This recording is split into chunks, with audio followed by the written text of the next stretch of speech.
going on? What's going on, everybody? This is the One and One Sports Show. Welcome back. My name is Dante.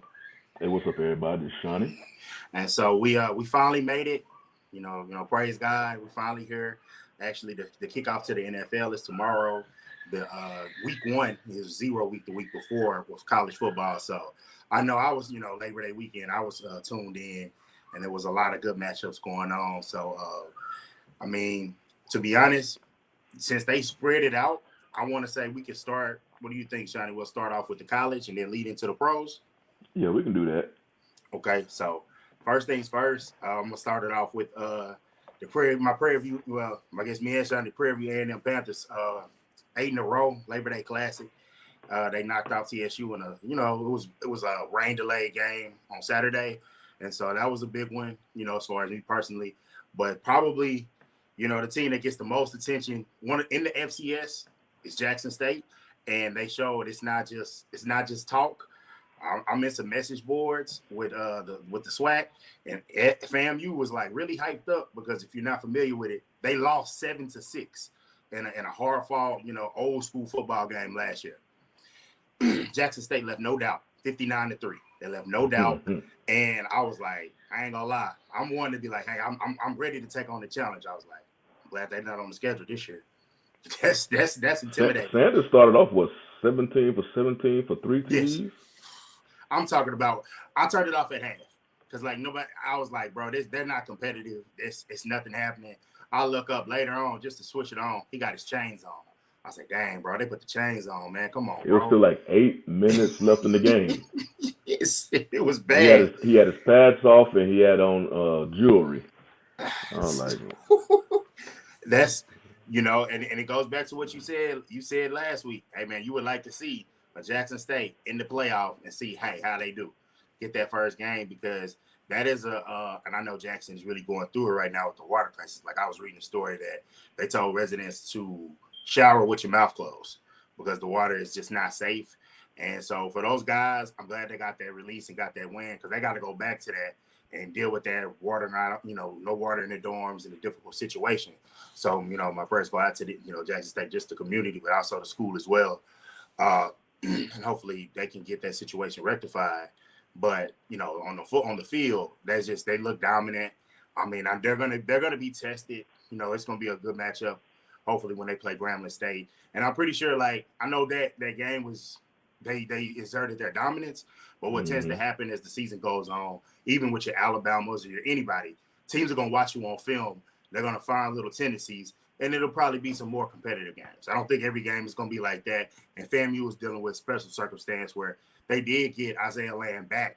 He didn't make much of an impact. I think he did have a sack when I was watching, but they was just too much for him, and they knew the key on him. So I was glad he was able to come back, and some of the other guys that were ineligible.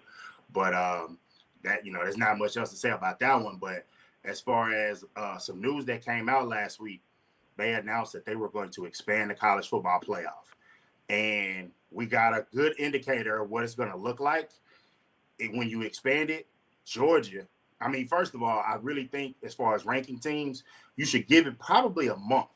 But for because even for television, if Oregon is for the last 20 or so years has been a solid name. Georgia is Georgia, historical, reigning national champs. You don't really need that ranking because it kind of distorts things. Mm-hmm. So you have Georgia, who's number 2, playing Oregon, and they beat them 49-3. Oregon was number 11. Yeah, they were 11. Excuse me, Georgia was number 3. Ohio State was ranked number 2. Yeah. Now the updated ones, I believe, have them swapped. Yeah. Georgia is now 2 and Ohio State is 3. Georgia has a case to be number 1 because not only are they reigning champs, they obviously have a lot of talent left. The cupboard is now there, and must-see TV, calling it, Georgia, Bama, SEC championship in Atlanta. That's going to be a good one. So what's the underdog? My favorite team to watch? I don't really have, as far as my favorite team to watch, I don't really have a favorite college football team. I just watch them. I just want good games. And I guess the reason why with college ball, it's just the usual suspects who are at the top. And I know the big news, I think they say The latest will be 2026. 6, yeah. The earliest that potentially up to 12 teams for the playoff is 2024. So Yeah. it just depends on how fast the conference and the teams want this to happen. They can have it just as quick as 2024, but it'll still be the same usual suspects who make it to the Final Four. Yeah. It's going to give more teams. Cause what is it? It's the 6 conference title winners, and then I guess the other 6. I forgot how they said they're going to go. I think it's going to end up being the SEC champ. It's going to be the SEC runner-up, and it's going to be whoever. Like when A&M, everybody cried about A&M that one year. And to be honest about it, it's let me answer this. My favorite teams, like obviously I root for Prairie View. I love all HBCUs, and I like to watch them play when they're on. And so, but as far as and that's on the FCS level, the Power 5 level, I've grown up rooting for Texas. So I try to be unbiased about them, because it really you got to be unbiased about them. For the past decade plus, it's been really bad. They've been lost in the wilderness about where to go with their program. And I didn't want to bring up that they play Alabama this week, and I'm scared as hell of that game. And I'm glad it's at noon. So it's like, look, get a little drink, have me some. Go ahead, get the damage over with fast. Get that damage out the way. It's like that 12 o'clock game. Because sometimes it hurt when you play on, NFL wise. You say Sunday night game, and it's like you got to go to bed on that L. There's gonna be some sad fans at that stadium. Now it may be a good game, but I believe Alabama are 20-point favorites. 20-point favorites. At first I said if they lose by 14, I'll be 14 or under. I'd be happy. I feel like that's like a moral victory, and I don't do moral victories. But if they beat the spread, I'll be cool with it. And it's interesting. I heard Paul Feinbaum. I guess you could find it as a slap at Texas. He was like, man, this is just a trip for Alabama. This game doesn't mean anything. And he went up the records of the games that they have lost, or not lost, but games that were more competitive than they should have been. Last year at Florida, they pulled out a squeaker, and that was a team that fired its coach. So, he had a point on that one. And then Auburn, now that one I kind of take with, that's a rivalry. And in that rivalry, it may be Bama right now, but I've seen it. What's going on? I've seen it to where they have been competitive and beat them. Like basically Auburn has knocked them out of more national championships. Mm-hmm. Like the kick six and different times they took Bama's chance at a national title. So that one I wouldn't count as much. And so I think that Texas is going to come out guns blazing. What's interesting is, if there's a small chink in Alabama's armor, and because I listen to a lot of Texas stuff, they were saying that one of their tackles was the top 3 player in the country. But as offensive tackle, and that's the one thing, it's translating levels. It's really difficult because at the high school level, you're not seeing too many guys that are your size, your ability, and you're just dominating. When you go to the next level, everybody's a man. And you have to deal with that. And that would say he has issues, and that's somewhere you could attack. Last year, the offensive line was somewhere you could attack. And what's interesting about Bama in time with Texas, of course, we know that Steve Sarkisian is the former assistant over there. He recruited Bryce Young. They're having offensive line troubles, because they got a tackle from Vanderbilt out of the transfer portal. Brockermeyer, his last name is Brockermeyer. It's 2 Brockermeyers. I get their first names mixed up. One, the tackle was a 5-star recruit from, I think, Fort Worth, All Saints. And, his brother's a twin, so it's kind of like a package deal. They're both, I think he's like a 4-star or 3-star. They are not playing. They're not active. I think they're redshirt freshmen. And that was one of the reasons why the coach at Texas got fired, because, you needed offensive line help, and you missed on a 5-star right in your backyard. And, the old offensive line coach at Texas just could not recruit high-level guys. What's going on, Poppy? Appreciate you checking in. But it's like they're not playing, and then Texas has a true freshman in Kelvin Banks going against the best player in the country, Will Anderson. So that's just a pray. That's a pray and hold type situation. Hey, bro, don't get your quarterback killed. If you get 3, 4, 5 holding penalties, I'm not tripping, because that guy is going to play on Sundays. But the thing is with Kelvin Banks, he could play on Sundays one day. But it's just early on. So early on, it's going to be him getting beat probably by him. So it's a game in which Texas's best player is a running back, Bijan Robinson. I don't think that Bama is gonna let him get off on the run game, so they better throw him the ball. And Quinn Ewers, this is his second start, and this is last against the first week one. That was his first start since high school. So this guy's he hasn't had a lot of chance to play football, so it's gonna be rough. But as far as college landscape overall, Johnny, I'm with you. It's gonna be the same usual suspects. Notre Dame played a lot. They were 17-point underdogs. They played a lot better than I expected. Yeah, they played. Right. They surprised me the way they played. Ohio State. Eventually, Ohio State's defense pretty much determined that game because Notre Dame just couldn't get over the hump. Yeah. You know, they had a chance. Well, Ohio State, they just kept holding them, and then ultimately, I believe, they scored their touchdown. I think they scored another one. Yeah. And that would kind of, it was just too much for Notre Dame's offense to overcome. But for the majority of that game, though, Notre Dame played pretty good ball. They did. And I'm rooting for Marcus Freeman to do well over there.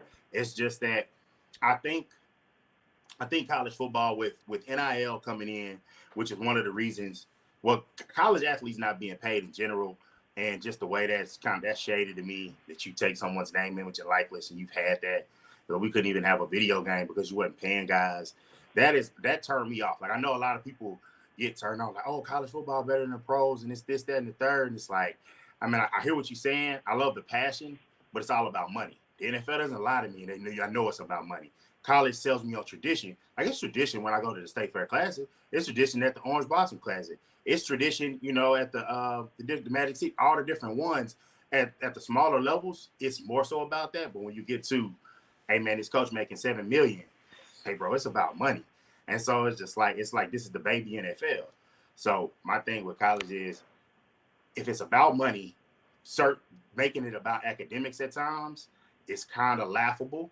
And that's what Notre Dame is doing. They're still living on the sensibilities from the 70s. Like, we take the smartest guys, we get this, and we don't take they don't really take transfers, and it's so difficult to make it. That's why next story getting into Brian Kelly, what he did was amazing, but he jumped and was like, I want that extra talent base. He's getting the extra ability to get the talent, but he's also getting, hey, you lost game one at LSU. This is a team that coach that won a national title 2 years prior. This is a pressure cooker. And he could have stayed at Notre Dame making the playoffs every couple of years, because they may say that the standard is what it is at Notre Dame. It's not. And I think some people know it. And they know we don't get those guys from Florida with all the speed. We don't get too many guys from Texas. We get some guys from California, but those guys are going to Bama, Georgia, Clemson, a team that maybe they're a quarterback changing away from being really dynamic, because it's kind of, the DJ kid, he was a five-star, but he's going to be one of those. It's going to have to work out somewhere else. He's just going to have to hit the portal, because Cade Klubnik from Austin Westlake here in Texas, he's a guy that a lot of people are high on. And, I think they didn't redshirt him. He's going to take the job at some point. But speaking of, man, LSU, what happened in that game, for the special teams mistakes and everything that happened, man, I literally just I turned, I was like, oh, they fumbled the snap, it's over, and I'm like, they got the ball back.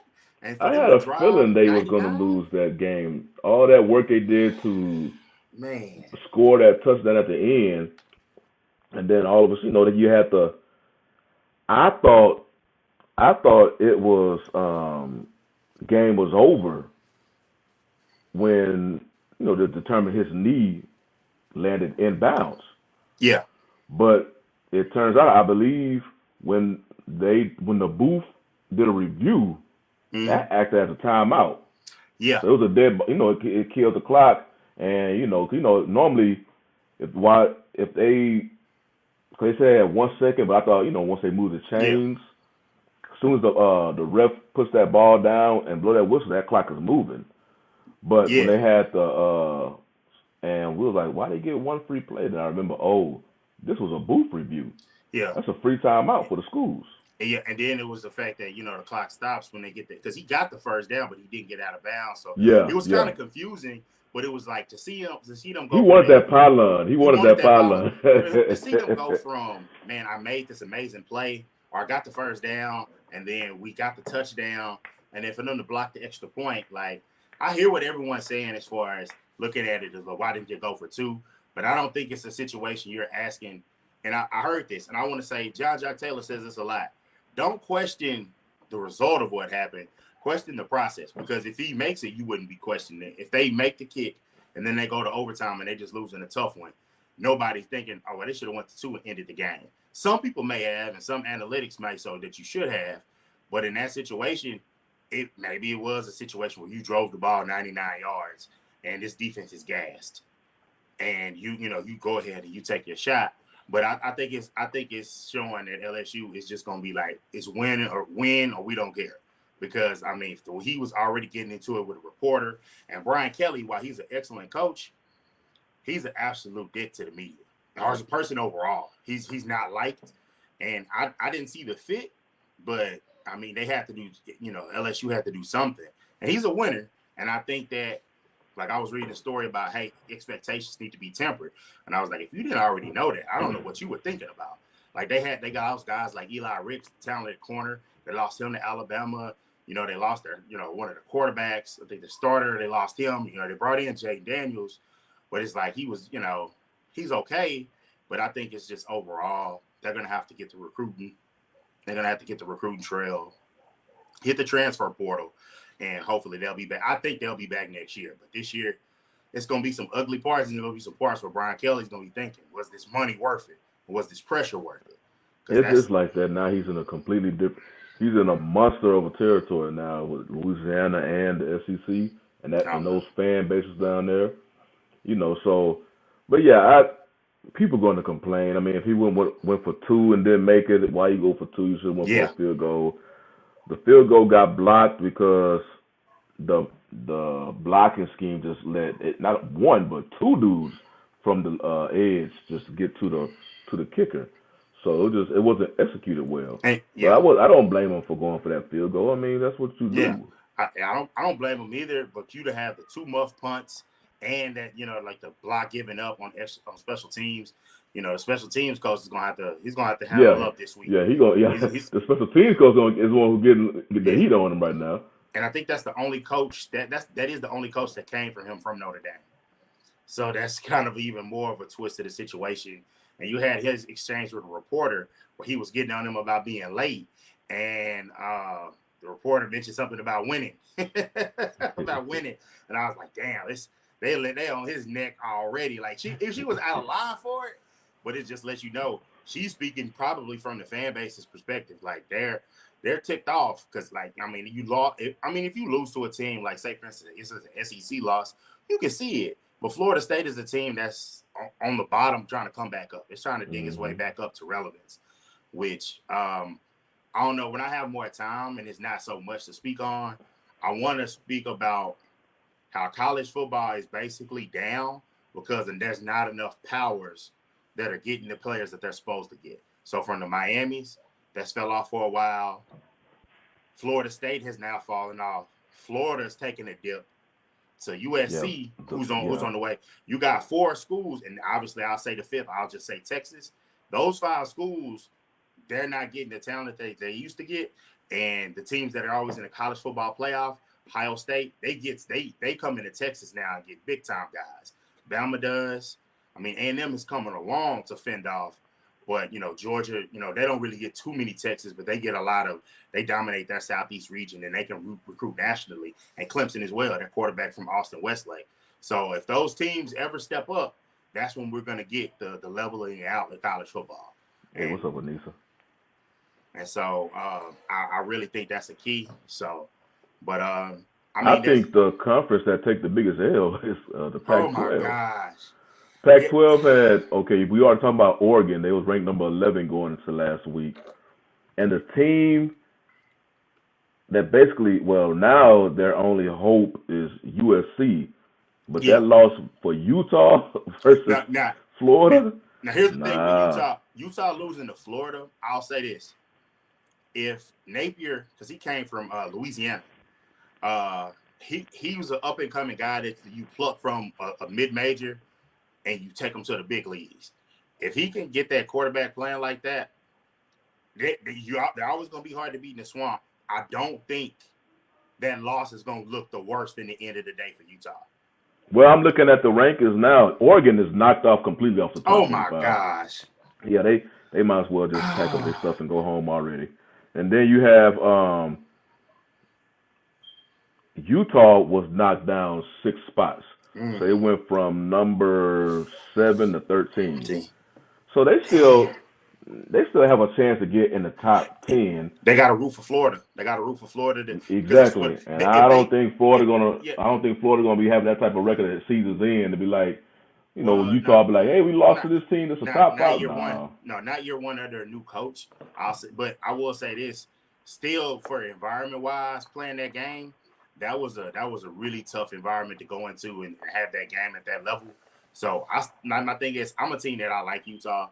And I think that what they've been able to do is what you should have teams doing. Hey, you got the guys getting the blue chip guys. You get those 3 stars and you recruit them up to a 4-star. You move any player you get up, you move them up a star, or how you coach them up and recruit them. That's what like Gary Patterson used to do at TCU. Well, he would find malnourished guys and add weight to them and put them in different positions. You got an Auburn fan. Man, look, hey, I'll say this. They'll come around, and the thing is, normally your rival does so well, you're gonna turn over a lot of coaches because your fan base is gonna be like, hey, look, we need y'all to compete with them. And I do think I don't know if it's been too much turnover or it's the wrong guys they're getting, but eventually they'll come back around and they'll rise up. Only problem they're running into is how are they gonna do the alignment? Because I believe. Are you believing the coach? Hey, my thing is, y'all got the resources. You just got to put the right players. You got Bo Nix out. He looked like he might have been the problem because he's not getting it done at Oregon either. He's not. Like somebody said, he thought he had a better chance at Oregon. Looked like it was worse. Somebody said Bo Nix needs to go and get ready for the XFL draft because that's what he said. Like guys like him, hey, but the guys like that you get to go play over there because the league not touching them. But they skip the USFL. But I want to see, are they gonna keep Georgia? Are they gonna make a region division of death if they move Auburn and Bama over to the SEC East, and then they add in Texas, Oklahoma, and are they gonna do that? I don't know how they're gonna do it, but I think it would be best, especially geographically for rivalry purposes. You keep Texas and OU playing against each other. You let Texas.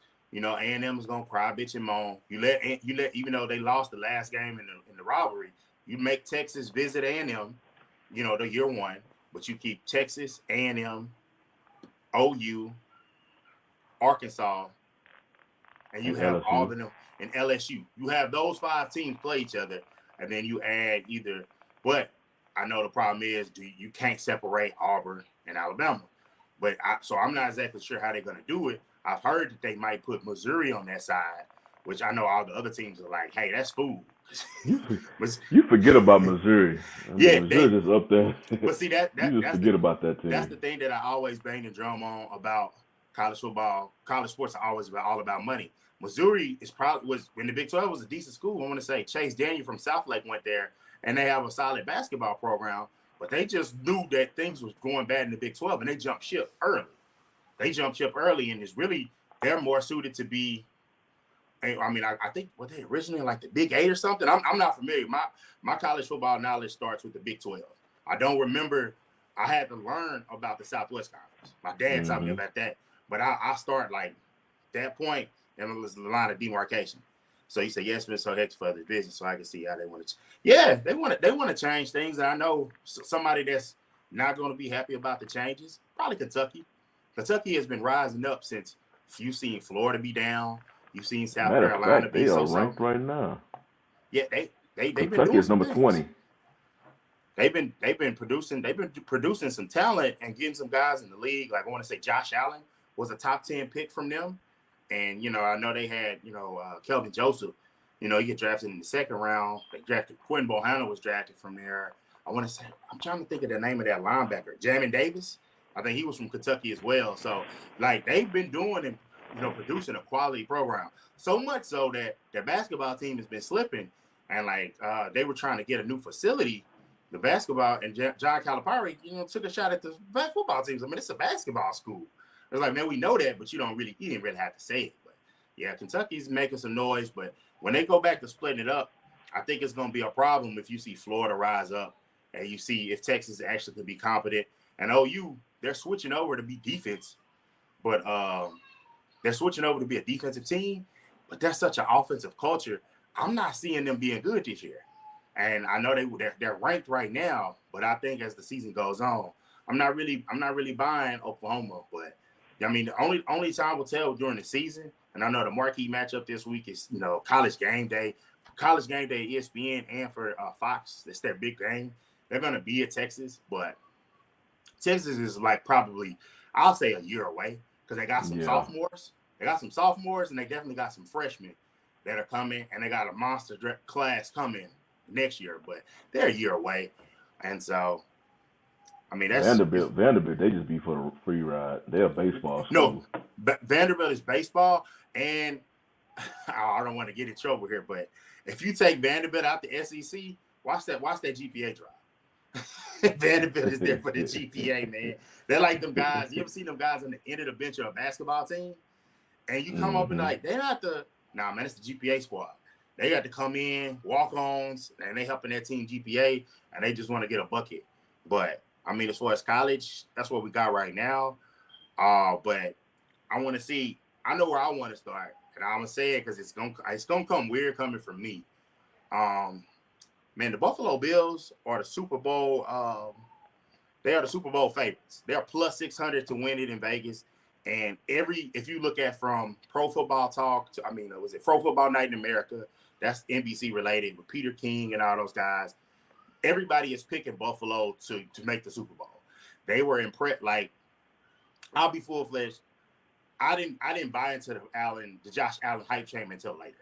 I didn't. But and definitely watching that classic divisional round game against them and the Chiefs, they just didn't have enough defense. And I don't know if they have enough offensive line.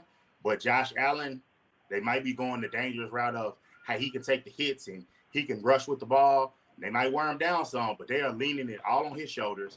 They got excellent weapons, and they picked up Von Miller to get after the quarterback. Now, their top corner, Tre'Davious White, he's going to miss the first 4 games, but I'm believing Buffalo can make some noise. I'm believing, as far as Super Bowl favorite, I'll say they probably can be. I'm okay with that because the best division is the AFC West. They're going to eat each other alive. Mm-hmm. That division is going to eat each other alive. What's going on, Marcus? They're going to eat each other alive. And Buffalo, which is weird to say, they got 3 cakewalks. They got New England, the Jets, the Dolphins. Their division. It's no different than the NFC East. It's no different than with the Cowboys, but now the Cowboys have a team that can challenge them.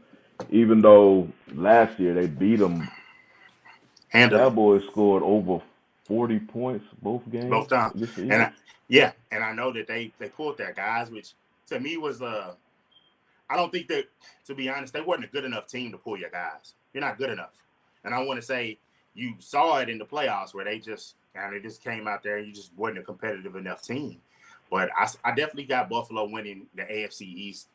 And I definitely think that they're going to be a contender for that top seed because their division is now they don't get a good draw to start the season. You're going up against the champs. And I think there's only been 2 teams to lose the opening game as champs. And one of them was the Ravens when there was a concert or there was an issue and they wouldn't – I don't know what the issue was. I can't remember. And they had to play that game in Denver, and Denver smoked them. Cam Newton.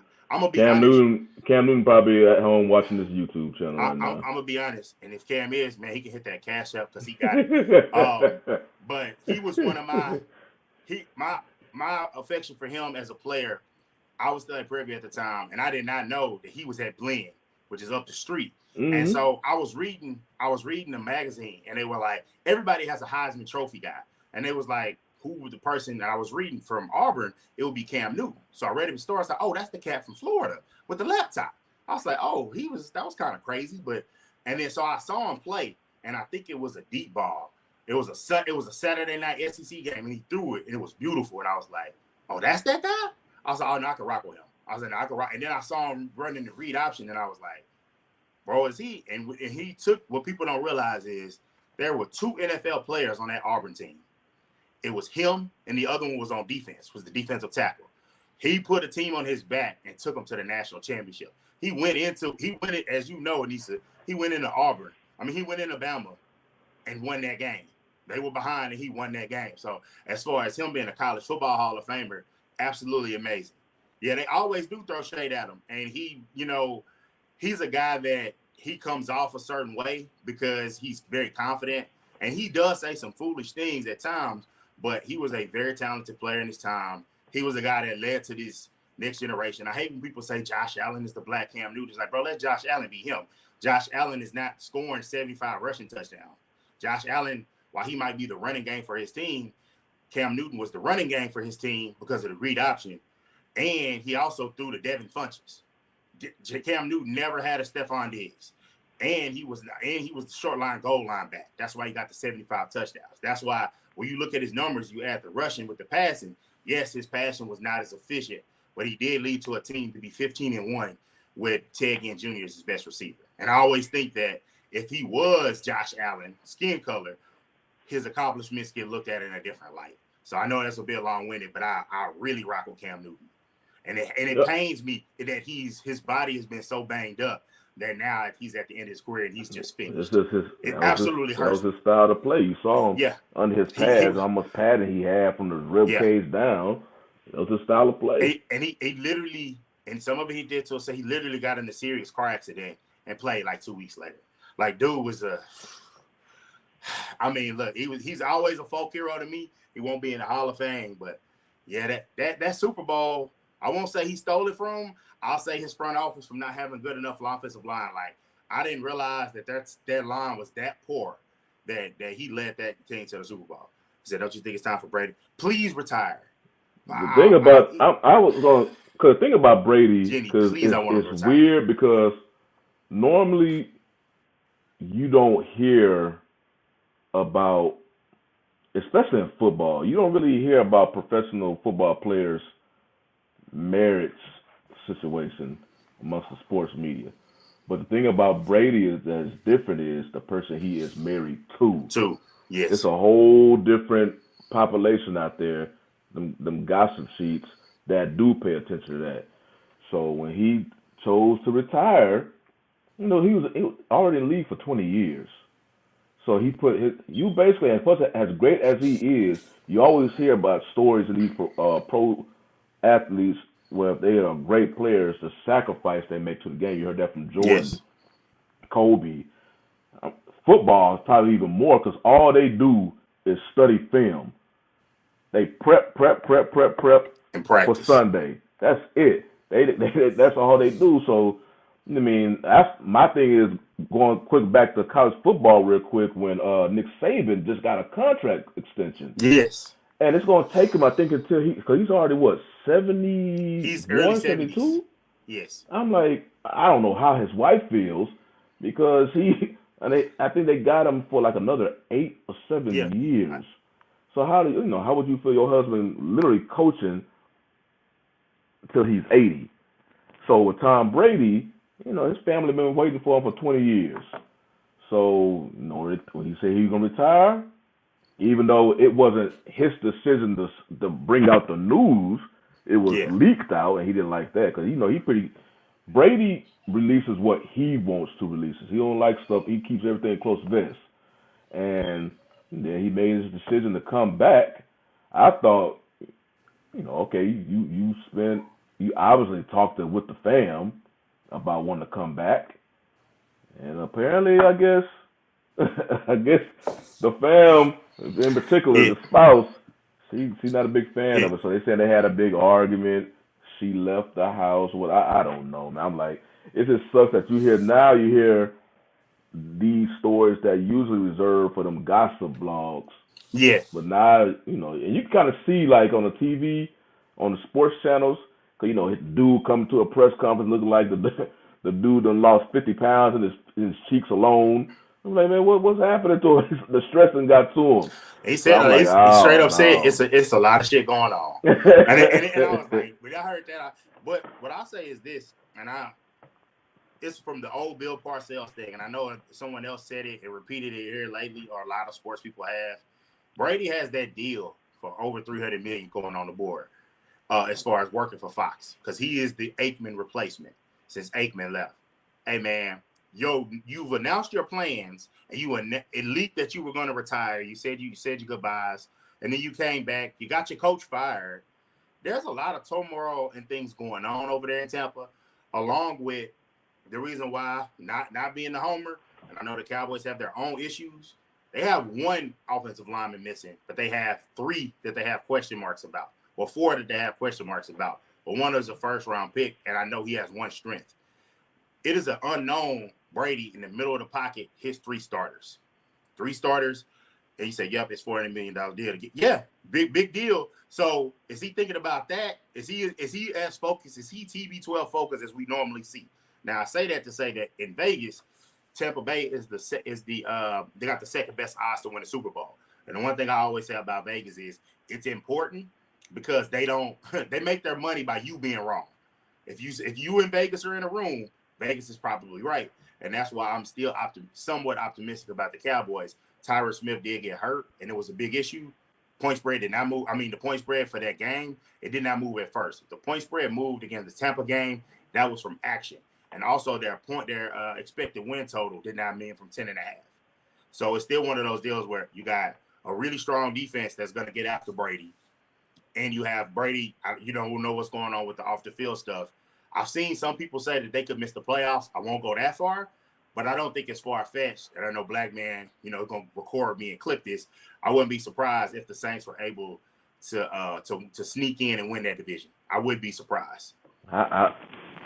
I think when people talk about the Saints, they just have too much question marks right now. Now you don't know, what the stuff that Alvin Kamara has going on right now.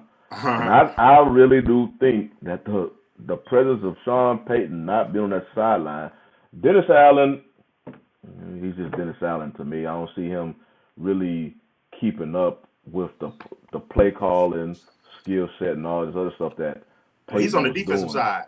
Yeah, and I've heard the Saints fan tell me, was it Pete Carmichael? That's the guy that's going to be calling everything on offense. And the only thing I'll say to flip the other side, because I thought, hey, they're going to be missing a big element in Peyton, but they're also going to, if Michael Thomas is healthy, they got some guys where it's like a bunch of health questions. Jameis is a health question coming back from the knee. Jarvis Landry. Was it the quarterback, or do you have something left? Michael Thomas, can ankle be healthy? Their left tackle is banged up. He's going to miss a nice part of the season. But that defense is something that's going to keep them in games. And what I've heard about Alvin Kamara, the NFL likes to let the legal process play out and not listen to it. But it's looking like his suspension from that situation may not come until next year. And so it's one of those deals to where you're going to have him as a weapon, and you're going to be able to have him and lean on the running game and lean on, the other receivers that you have. Because I like Chris Olave, and I like everything that's got going on. Okay, and so it's one of those deals where I can see them doing it. I can't go as far as I think Peter King had them in the NFC Championship. That's a bit far for me. He had the Philadelphia Eagles. I think the Eagles and the Saints in the Super Bowl. I mean, in the NFC Championship. I don't know if that was him or Chris Sims. But yeah, people have been high on the Eagles, and so that sounded like a Sims thing. Yeah, it was Sims. It was Sims. I was listening to what Peter King was having to say, and Peter King was mentioning that he's picked the last couple Super Bowl winners, the last 4, and I think he picked Buffalo. I think they had them beating Tampa, but it's one of those deals where the Eagles it's interesting to me. We will always say it's all about the quarterback. They had an excellent offseason. But on paper, they're this. We have to see what they come out with. And actually, a team that I think is going to beat their win total over the win total in Vegas, I think that they very well could be the Lions, but it's just tough to bet on the Lions. But like, hey, they're the ones that's going to make it happen. I'm looking at so I know we want to get to who we believe will be the division winners of each division. Yeah. I could go through mine real quick. I'm just Go looking ahead. at a list right now. Of course, AFC East, I got the Bills. AFC North, I have the Bengals. AFC South, I have the Colts. AFC West, I'm gonna have to go with the Chiefs until I see somebody knock them out. And then going on down to the NFC, my NFC East, I have the Cowboys. NFC North, I have the Packers. NFC South, I have the Bucks. And NFC West, NFC West is weird. Yeah, The obvious one people may say is the Rams, but the Rams, they can barely beat the 49ers. yeah. 49ers pretty much have their number, and this is depending on how 49ers play. But I don't know how Trey Lance is going to be, so it's just an it factor. So, and then with Arizona, until we already heard the news over the offseason with Kyler Murray not really spending time in the film room, and you see that as season goes. You know, he always starts the season off hot, Yeah. and then I know DeAndre Hopkins wasn't 6 games. available. Yeah, He's gonna miss the and he 6. wasn't available at the towards the latter part of the season last year. Yeah. But he's not going to be available at the beginning. They no longer have Christian Kirk. So Cardinals, it really One is more just when I'm arm. looking at Murray, he just kind of fades off a little bit, and I think that's when the defense pick him up.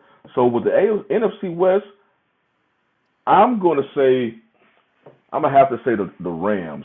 I was about to say the 49ers, but only because I just don't know how Trey Lance is going to be. If And Trey neither does the Lance was 49ers. experienced, I would have picked the 49ers, but I'm going to have to go with the Rams. Okay, so before I drop mine, we're gonna go ahead and drop the link in the chat for anybody who want to come in and voice their opinion and give their NFL picks and just speak your mind. So feel free to drop that. Also at the bottom of the screen is the cash out for me and Shiny. Go ahead and show us some love, give us a little bit of support. So for me, I'm gonna start with the AFC because I think a lot of our picks are gonna be the same probably. I'll say obviously, as I mentioned earlier, the Buffalo win the East easily. I know Miami is coming on, but I'm taking Josh Allen over Tua. That's easy. The NFC North, I said it, and if I look wrong for it, fine. I do think there was a little bit of fluke in the Bengals season, and as far as winning the division and going to the Super Bowl, I do think the Ravens are going to come back healthy. Lamar Jackson's playing for a deal. I think the offensive line, they're going to be able to run the rock, and I don't think the holes in the defense are going to be there again, and I think they just slightly win the division. Even if it's a situation where they get a tiebreaker, I do think they win that division. I'm going to say the South. I saw someone pick the Jags today as a wild card, and I can't be that gutsy. I'm going to go with the Colts. I'm gonna go with the Colts. That man got the Saints with his Super Bowl. All right, now you sound like another fan base that they accuse of saying that. I ain't gonna say that fan base's name, but so I think the Colts. I think the Colts win that one. I have been thinking Tennessee, but I'm gonna go with the Colts on that one. As far as the West, I'm with you, Johnny. I'm going with the Chiefs until they're beaten. I know that the Chargers are coming on. I really like Justin Herbert. I like him as a dark horse MVP candidate. Vegas, oh man. Vegas, I give my boy a lot of crap about the Vegas. But what I will say this is they made some improvements, It's just that the rest of the division they made improvements too. Except for you would say Kansas City. I think they made a lot of improvements on the defense via the draft and in free agency. Like they brought in Justin Reed, the safety that used to be with the Texans. And so they did let go of Tyrann Mathieu. I think that was the reason they let go of him. He has got some injury concerns, and they got a younger player at the position. So going into the NFC, obviously NFC East until it's proven until Jalen Hurts proves that he's a good enough passer for me. I'm gonna go with the best quarterback in the division. If you notice that, I went with that trend, except for the NFC North. AFC North, you can say, okay, Burrow's the better quarterback, but the overall culture of the Ravens is good. And, I think Lamar Jackson is it's an MVP caliber player. The North, the Vikings are going to come on and be competitive, but I do still think it's the Packers by default. I'll say the South. man, I could see the Saints picking it, but for picking the division winner, I am still going to say that I do think the Saints make it as a wild card, but I do think the Bucs still win the division. They sneak it out. I'll say the West is easy for me. I'm going with the Rams. They might be a 10-7 division champ, but they're a team that won a Super Bowl. Everybody's going to have the bullseye on them. They have a tough schedule. They had that first place schedule, but I can't pick the 49ers. I just don't. I'm not buying Trey Lance. The own team isn't buying Trey Lance. That he's going to be looking over his shoulder all season long. Jimmy G's going to be sitting up, stand right there on that sideline. On the sideline, and when anything happens. Okay, KB, you said you got the Bengals winning the North again. I'm not buying it. I think the Ravens are going to come out and take it from them. I think they got – because you got to look at it. That's a team that they're going to get a healthy Marlon Humphrey. They're going to get a healthy Marcus Peters back. And they were able to draft the best safety in the draft. They like the blitz, even though they don't have Wink Martindale anymore. They like the blitz. And for the offensive line, they got probably the best interior guy in the draft, and Tyler Lindenbaugh playing center. And so the only thing is, Ronnie Stanley, his health coming back is a bit worrisome. So that's something to keep an eye on as far as the Ravens and the lack of receiver depth. But they got J.K. Dobbins back. They got and they're going to be able to run the ball. Anytime you have the option, the threat of Lamar Jackson, the running back is going to benefit from that. So I have that as far as wildcard teams in the NFC. I think the Saints can make it. I think the Saints make it. Honestly, I think the Eagles make it. I think the Saints, Eagles, and probably not the Cardinals, but I would say the Saints, Eagles. It's hard. The stuff to say 49ers. I'm not sure. But I'll flip the coin and I'll ride on and say, hey, I think the Cardinals, because Kyler is probably the second best quarterback in their division now with Russell Wilson gone. Mm-hmm. And so I'll say he's the second best quarterback. He does have a player in Marquise Brown that he has familiar with, but he's had an issue with drops. But I do think the offense will be explosive enough. Kyler get it done. James Conner was somebody I wanted to get in fantasy because he had a monster year last year. Speaking of which, I got my last fantasy draft right after the show. So I'm in one, and we just had it. The only thing about it is it's just too much teams, man. It's gonna be, but it's a 14-team league. 14. Oh, no, so pretty much by the time you get to round 6 or 7, hell, I might as well put my name in the hat and they draft me because you drafting bench players. That's auto draft season, man. You said what about the Steelers? Oh, they said, man, I appreciate you rocking with us tonight. As far as the Steelers, as a Cowboys fan, the QB situation is too iffy. I have that rivalry with them, but I can put that aside and say, look, I really like Mike Tomlin because I root for the black head coaches, and I do think it is in jeopardy of his streak of non-winning seasons. I do think that's an issue this year. They're going to develop George Pickens. I like him. They're going to develop him. They got Deontay Johnson, but I think you have a 24-year-old quarterback that had a lot of games in college. Why not start him? Why start Mitch Trubisky? Are you trying to just – I don't get it. So they worrying about that O-line protecting them. I think Pickett is their future as for now. Who knows if they want to go. But I think they are relatively high on Pickett, but they don't want to throw him out there to the wolves. They're going to take their time with him. They say, hey, you sit there. They one thing about Tomlin, he does not cave in to peer pressure, fan base. Hey, he's gonna do what's best for his team. And there's nothing wrong with a young quarterback. You could think he has promise. Let him sit there and learn the system. You don't have to rush him. That's why you got these other veteran QB. The only one that's clearly I don't know when the timetable of him is gonna be up is Mason Rudolph. I mean, you might as well just go ahead and but they don't want to, they don't want to put Pickett at number 2. Yeah, I put a futures bet on Houston winning this. Man, hey, Prime V8, if you got that much confidence in them, I see you putting the bet in. This is where you're wrong, though. This is what you can get. Imagine a world where the Texans still have a rough season, but you get improvement.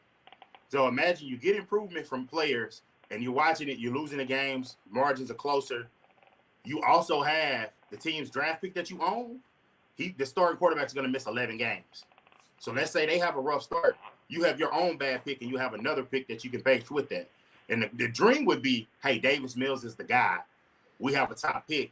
Let's trade down a little bit, get more picks, still get a premium player. I would say not draft low enough to not get Will Anderson. Will Anderson at the edge would be amazing if you could add Will Anderson, that edge from Alabama, along with Derek Stingley. If Derek Stingley lives up to his potential, so you have a premier corner, a premier edge. I still don't know why they picked him number 1 overall for that team. Their first overall. I still don't know why the Texans chose him as their first overall pick. But I mean, it is what it is. Because one thing about it, he's going to get tested. So he's going to get tested. And the first season, people are like, damn, did we make the right pick? But they're 3-4 years away. But the deal is, as far as talent, like I'll take you back. If you want to know why they chose him, you remember that vaunted LSU team, the 2019 team? Yeah. He was in practice going over there and competing and giving Jamar Chase, from what I heard in reports, a difficult time. He was AP, first team All-American freshman out the gate, 18 years old. And what happened was he played on the COVID year, which he didn't play, and then the up and down kind of year when he played that last year and he was injured. And it's kind of like, hey, was he bad because of the situation around him, or did that talent from first team All-American as a freshman, first team All-American, not freshman team, did that just disappear, or was he in a bad situation? When you know what happened with, shout out to Coach Ed, one of the wildest coaches of all time, and all the stories that went on with him. That was a cesspool down there at LSU at that time. So I give him some slack on that. And I remember hearing the story about him and being drafted on Bomani Jones's show pod. And it was just like, it made me think, like, I like Derek Stingley, but they put the Sauce Gardner kid up there right there with him. And I do think that they're probably both talents, but I think in the end, the Texans have the ability to say, let me get the most talented player, because we're not doing nothing for a couple of years.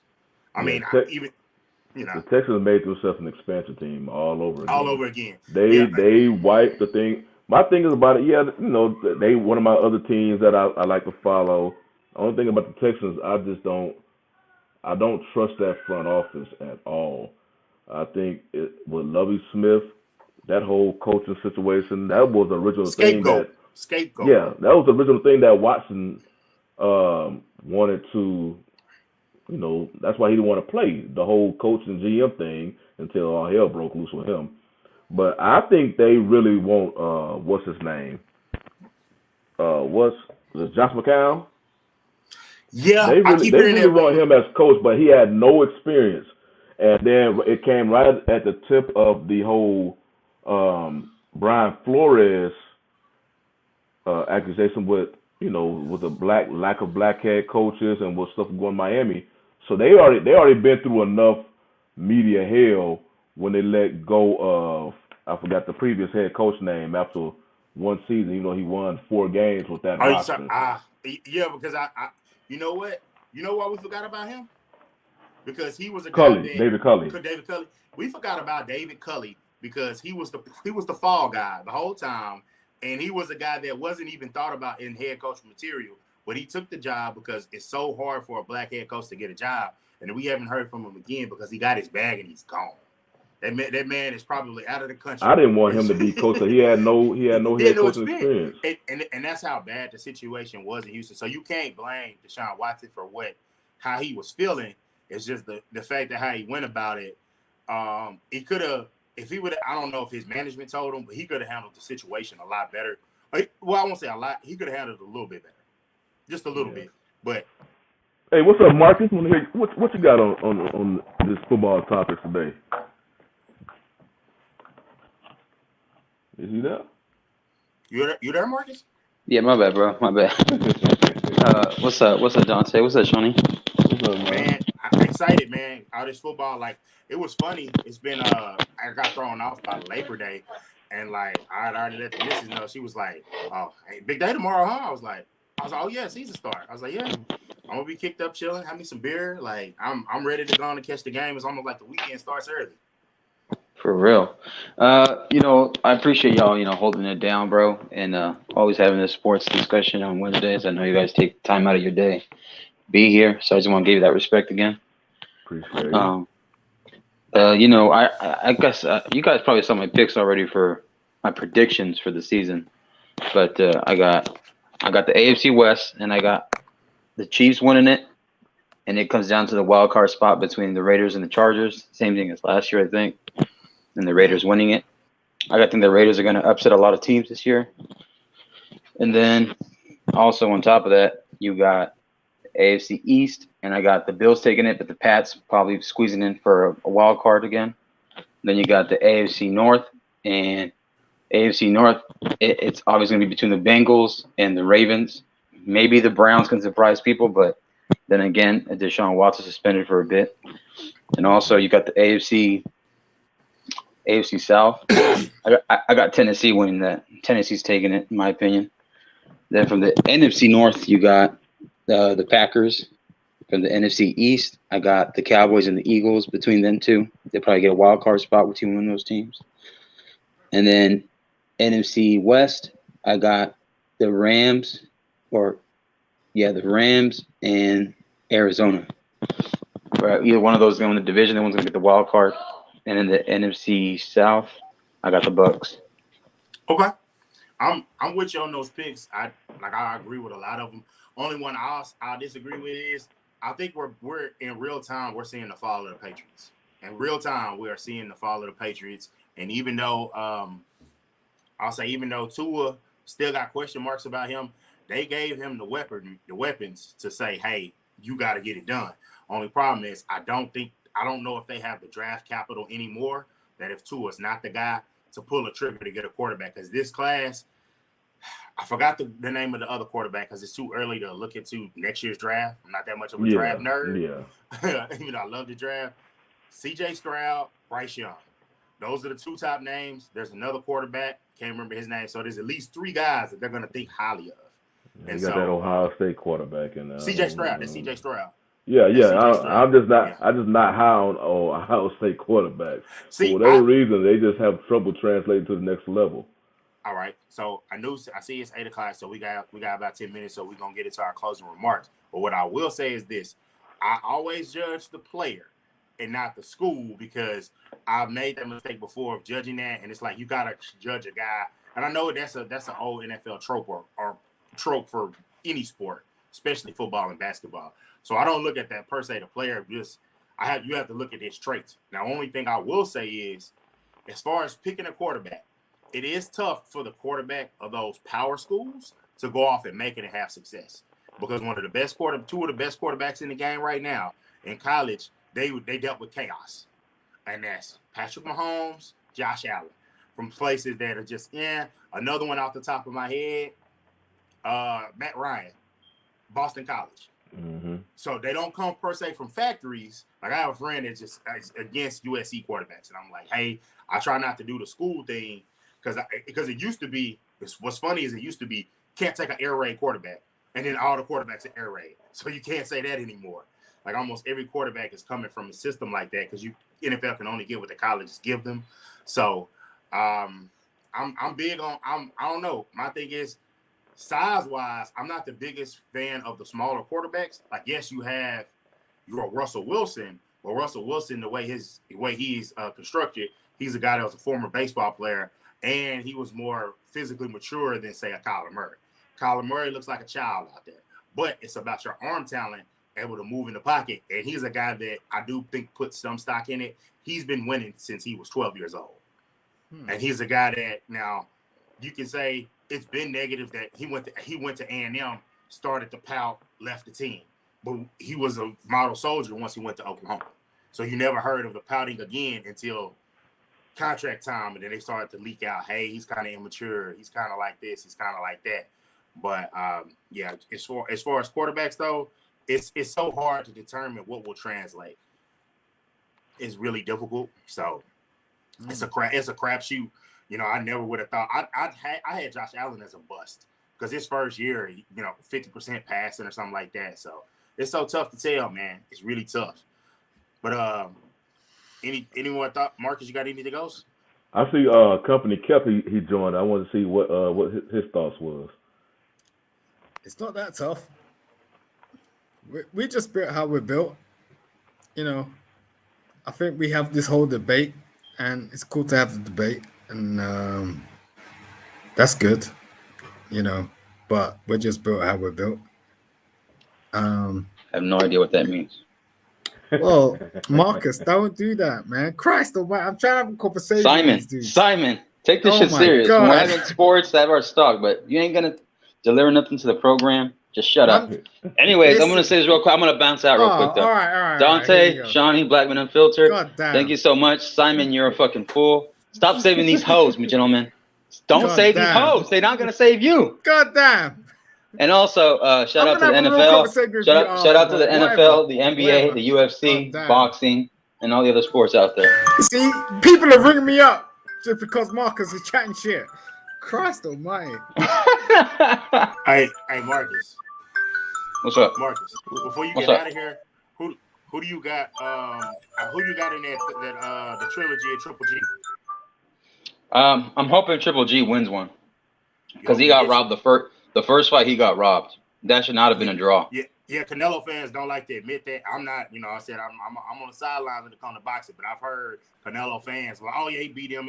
They just look past it. But I think I saw some of that fight, and I was like, that's a questionable decision. If you watch like eight or 7 of the rounds, Triple G took that out of the 12 rounds. See, I have to go off of someone else's because I don't watch boxing as much, so I always defer to those that know more. So I just know that fight was coming up, and I was just like, I wonder if I might order that one. Because it's 2 fighters that I know and that are pretty solid. So I just wanted to catch you on that real quick. Oh, also, Nate Diaz's last fight's coming up this weekend, so it's the last fight of his UFC contract. Everybody knows who the Diaz brothers are, and also it's Hamzat Chimaev, and on top of other fighters too. Be on the lookout as well. And next week, obviously, next weekend is the Triple G Canelo fight. Yeah, man. Hey, Marcus, I appreciate you always because I'm not always into the combat sports for keeping us on it and keeping us honest as far as covering everything with our sports show. So I appreciate you, man. All right, man. Salute to you both, man. Peace out. All right, peace. All right, man.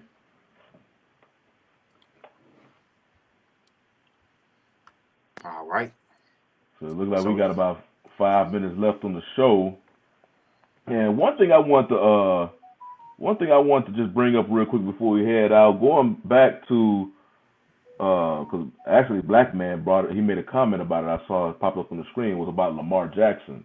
Mm-hmm. And with Lamar right now, his negotiation for his new contract. And the thing about it is he does not have an agent, so he's doing all this, his negotiations. Normally, I would, hey, get your money. Obviously, a lot of times they choose to represent themselves because they don't want to pay an agent whatever cut that agent is asking for. Mm-hmm. My thing is, you're an NFL quarterback, the most difficult position in team sports. You gonna get the money, whatever the amount is, you're gonna make a nice, just sum of money.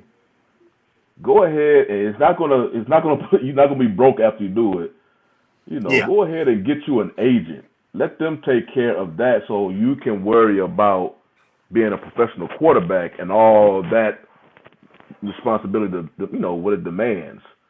Because now and then, on top of that, with his style of play, I know it happened to Dak, but Jerry Jones, the Ravens owner, is not Jerry Jones.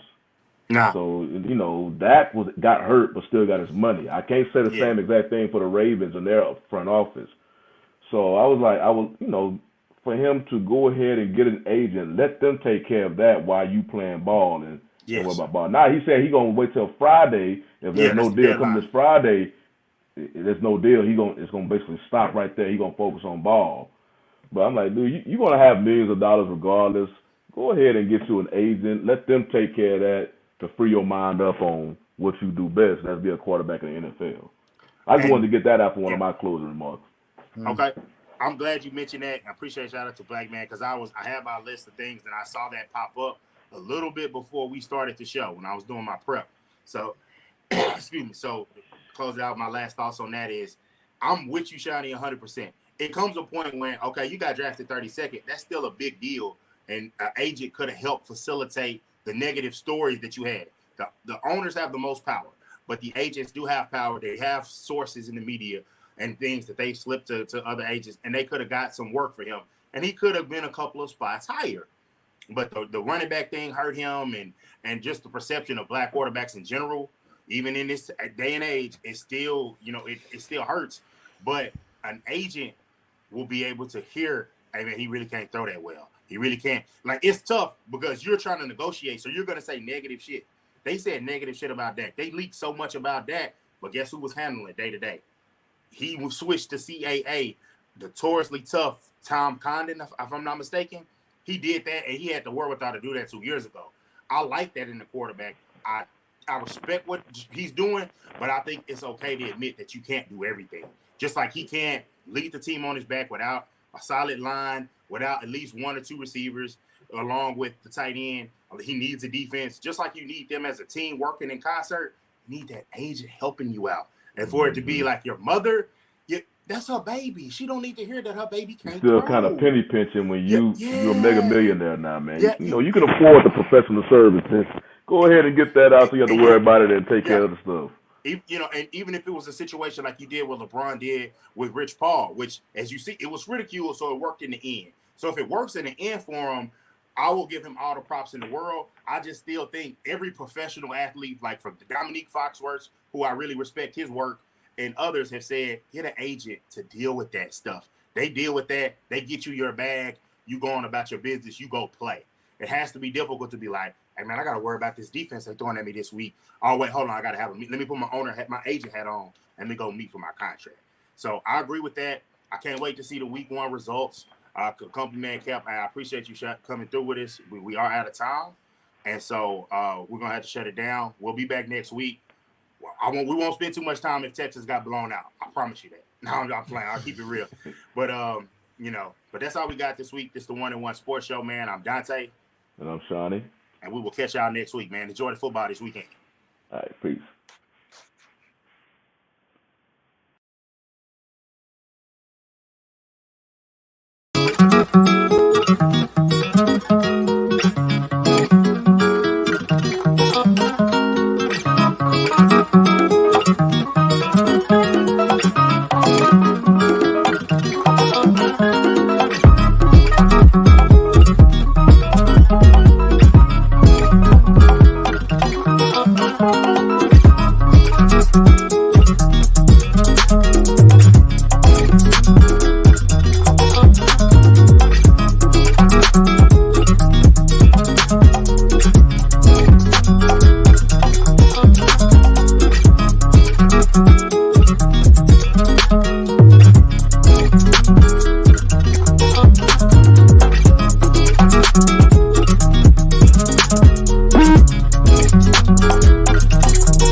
Woo!